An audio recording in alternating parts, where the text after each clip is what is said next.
Hi, this is Anthony Paradiso for Westview News. We're here at the bitter end, talking to Paul Rizzo. Paul, how you doing? Good. How are you? So, just talk about when you first walked in here. When you opened it. When did you open it? Well, I didn't open the club. The club opened in 1961. It was opened by Fred Weintraub, and in 1967 he went out, or 68 he went out west, and Paul Colby, who was his manager, who opened the other end next door, took over this space and became the other end till about the 80s. Then it became the bitter end again, and I came in '93. So, the name, the bitter end, started in 1961. Do you know much about the name? I believe that it was the last bar on the block Okay. going this way. So Fred called it the bitter end. It was, I think the Tin Angel might have been next door upstairs, and he just, that's how I believe it came. I mean, a lot of people say it's a nautical term and we get confused sometimes with the Bitter End Yacht Club and the BVI's, but I think that's what it was, the reason that it was called the bitter end. So, why should people come in now to the bitter end? Well, we're pretty much doing the same thing. We're doing music, singer-songwriters. If you like good music, you should come down. We're pretty much, that's all we do. I don't have televisions. I'm not playing the sports. I'm not doing anything but what's going on stage. So if that's the environment you want to be in, then that's why you should come down. What do you think the public perception, like across the country, is of a place like this? We have a very good reputation, I believe.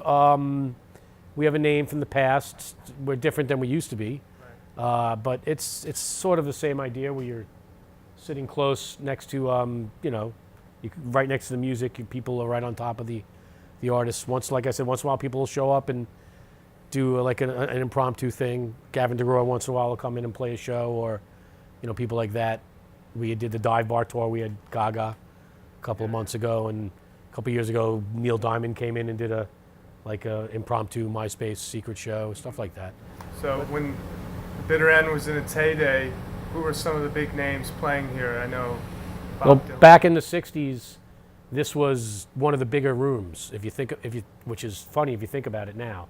But this was like you play a week, you do 2 shows a night, and people like Dylan and Joni Mitchell, and you just look around the room, Neil Young, 10 Wheel Drive, Cheech and Chong, a lot of comics started here, Billy Crystal. Do you get people walking by just to come in, just like that? Yes, you get people coming by just because they came to Bleecker Street or they came to the Village, and this is pretty much the only area where you have music still in the Village, is down in this little block over on 3rd Street and here, basically. And so there's tourists like that. There's people, we're a destination place where people are coming to see a particular band.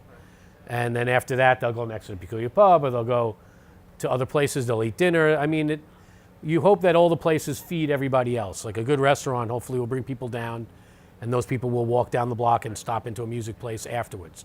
Or we'll bring down, a 7 o'clock show will bring down 50, 60 people, and 30 or 40 of them might go next door to the Peculiar Pub because there's a bunch of other people coming in here that there's no room, or they don't want to see the next band, or they'll go to a place and eat. Hopefully, the whole area feeds off of everybody else. So. Any old friends pop in every now and then? Is it kind yeah. anybody, I mean, big names that you want to? Nah. I mean, I'd rather not. I mean, there's people just show up. Uma Thurman was here the other day, and people like that. But they're coming to see people, or they're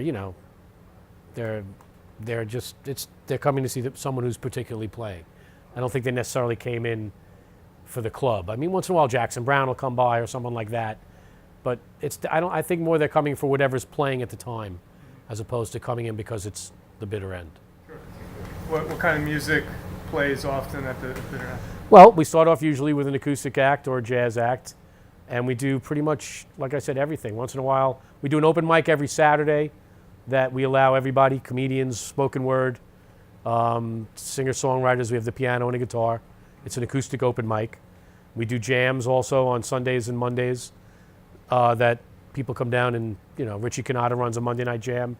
He used to play sax with Billy Joel back in the 70s and 80s. And, you never know who's going to show up to that. That's where we get most of the people showing up that surprise people. Like once in a while the Beach Boys will come in, or, John Stamos will show up and play drums, or someone, it's a Monday night, Broadway's off. So you get people that show up like that. We still have players that play in the room that are, studio quality or tour with other people, but the names themselves, it's a totally different industry where they pretty much they go where they're told to play. You need a lot of power to be able to tell your agent, I want to do this, or I want to do that, and have it actually happen, like a Neil Diamond did. The jams we've been having for a while, and the jams are late nights on Sunday nights, every other Sunday, and every Monday.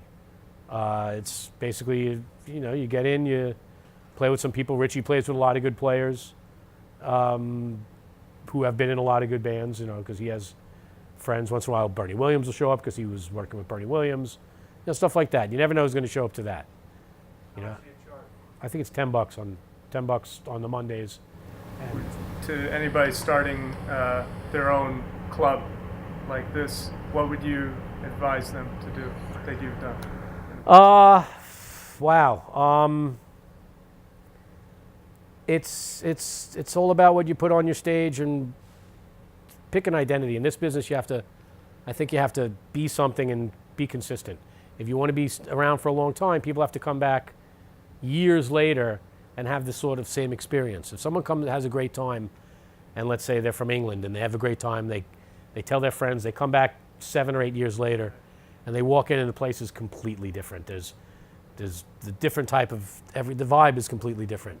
I think you have to sort of stay consistent. Consistency's a good way of staying long in this business. You can't keep changing, because then people don't know what you are, and then eventually they get confused and they stop coming.